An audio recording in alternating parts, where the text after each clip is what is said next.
बिस्मिल्लाहिर्रहमानिर्रहीम। हम लोग यहाँ पर इंतहाई मजबूरी के आलम में अपनी तालीम छोड़कर जमा हुए।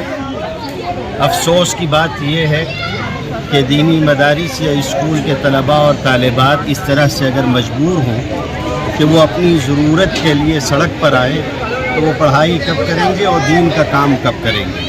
हमारे लिए मुश्किल ये है कि क्या मस्जिद, क्या मदरसा, क्या स्कूल, क्या कॉलेज और क्या हॉस्पिटल, इस सड़क पर कितने ही अदारे यहाँ मौजूद हैं और आलमी सतह पर मशहूर हैं। अगर कोई आना चाहता है तो उसके लिए ये सूरत हाल है कि वो घुटनों घुटनों पानी में डूब के और नापाक होकर आता है। मस्जिद जाने वाले अपनी इबादतों के सिलसिले में परेशान हैं।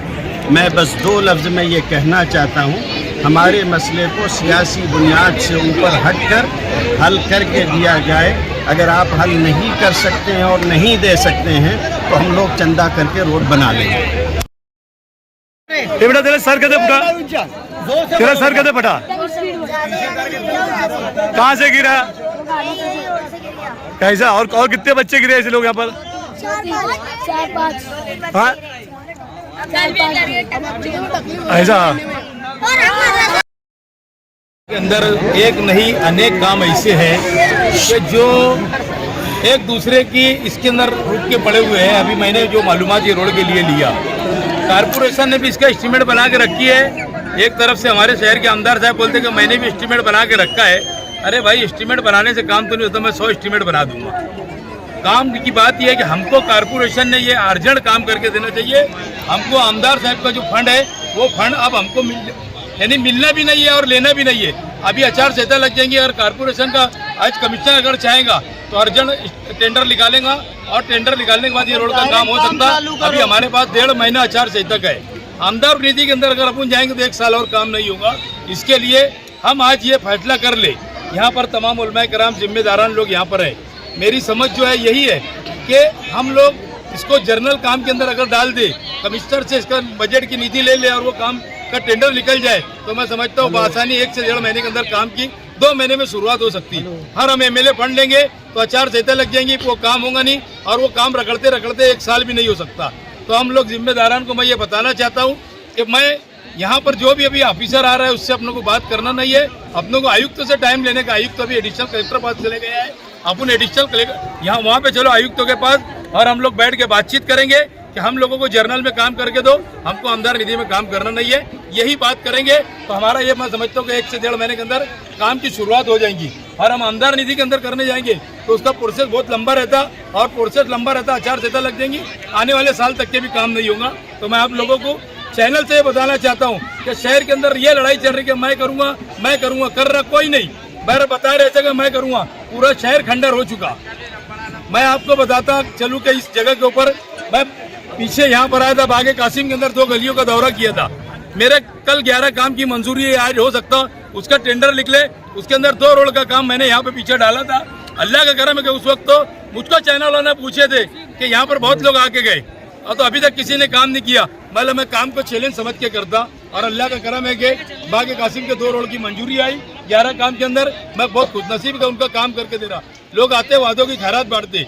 बहरहाल अपनों को काम करना है और यहाँ से कमिश्नर साहब से बात करके टाइम लेके कमिश्नर साहब से बात करेंगे। ये यहाँ कोई मतलब निकलेगा नहीं। ये आके बोलेंगे हम ऐसा कर रहे हैं वैसा कर रहे हैं। बात ठोस होंगी तो कमिश्नर साहब के टेबल पे होंगी और एक ही डे में अगर काम करना है तो कमिश्नर साहब के बैठ के साथ में बैठे। बिस्मिल्लाहिर्रहमानिर्रहीम। अभी हम लोग मस्जिद बनी अकील के सामने जो खस्ता हाल रास्ता है वहाँ पर आज हम लोग आंदोलन के लिए खड़े हुए हैं और कई मरतबा यहाँ पर आंदोलन किया जा चुका है, लेकिन इसका कोई खातिर खा फ़ायदा हमें नज़र नहीं आ रहा। मैं आपको सबसे पहले ये बता दूँ कि मालेगांव शहर की अहम शाहराहों में से ये सड़क है, शाहराह है। इस रास्ते पर तकरीबन 8 मदरसे और स्कूलें हैं। मदरसा दारुस्सादा है, जाफ़र नगर में गुलशन स्कूल है। ये हमारे सामने 2 मदरसे बनी अकील और मदरसा कुल्लियतुत ताहिरात।